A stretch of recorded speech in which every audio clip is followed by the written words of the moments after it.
Hi மக்களே, இன்னைக்கு நம்ம நான் தான் கிங்குன்ற படத்தோட ரிவ்யூ பார்க்கலாம். படத்துக்கு போகிறதுக்கு முன்னாடி ஒரு கதை சுருக்கம்னு ஒன்று இருக்குல்ல, அதை பார்த்துலாம் வாங்க. கதையோட சுருக்கம்னா இப்போ ஒரு கடை வாங்குறது தான் கான்செப்ட்டு. அதை ஒரு காமெடி கலந்த ஜேர்னலில் இந்த படம் நம்மளுக்கு ப்ரெசன்டேஷன் பண்ணியிருக்காங்க.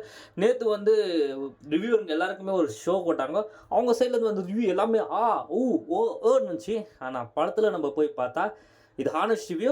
படத்தில் நம்ம போய் பார்த்தா ஆவில் ஊவல் ன்ற மாதிரி தான் இருந்துச்சு.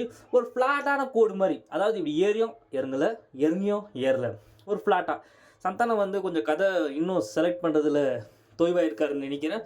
ரிவ்யூவருங்க சொன்ன அளவுக்கு ஒரு ஃப்ளாட்டான கதை, ஒரு ஒரு நல்லா இல்லைன்னு சொல்ல முடியாது, நல்லா இருக்குன்னு சொல்ல முடியாது, ஓகேன்ற மாதிரி இந்த படம் இருக்குது. இந்த படத்தில் நிறையா காமெடி ஆக்டருங்களை போட்டுருக்காங்க.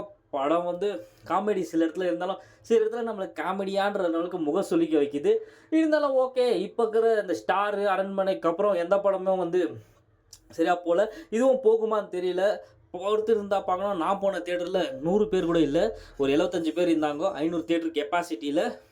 இதெல்லாம் பார்க்குறப்போ தமிழ் சினிமா எங்கே போகுதுன்னு யாருக்குமே தெரியல. உங்களுக்கு தெரிஞ்சிச்சுன்னா ஒரு கமெண்ட்டை போடுங்க. நாளைக்கு ஆர்சிபி விசஸ் சென்னை மேட்ச் இருக்குது. டைரெக்டாக கிரவுண்ட்லேருந்து மழை வந்தாலும் சரி, மழை வரலனாலும் சரி, கிரவுண்டுக்கிட்ட போயிட்டு நம்ம ஒரு ரிவ்யூவை போடலாம். அது ரிவ்யூவா? Match review. எல்லாரும் பார்த்து குஷியாகுங்க.